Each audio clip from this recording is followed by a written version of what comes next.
মোহাম্মদ নবীর উপর দুরূদ, নবীর পরিবার বর্গ আহলে আওলাদের উপর দুরূদ। সুবহানাল্লাহ।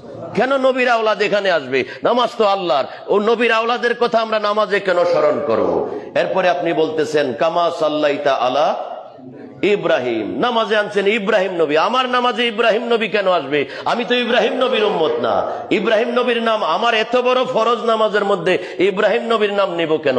এরপরে দেখেন কি বলেন,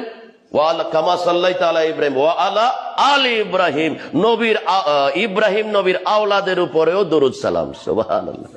নামাজের প্যাকেজটা দেখেন, আমরা নামাজের প্যাকেজটা কেন আমাদেরকে নামাজ কাজ করতেছে না, কেন আমাদেরকে নামাজ খারাপ কাজ থেকে ফিরাইতেছে না? নামাজ আমাদেরকে শিক্ষা দিতেছে ডাইনের রাস্তা, আমরা চলে যাইতেছি বামের রাস্তা। এই যে নামাজটা এখন পড়বেন, আপনি এখানে নবী বাদ দিতে পারবেন না, ওলিয়া উলিয়া বাদ দিতে পারবেন না, আওলাদের নবী বাদ দিতে পারবেন না, ইব্রাহিম নবীকে বাদ দিতে পারবেন না, ইব্রাহিম নবীর আওলাদকে বাদ দিতে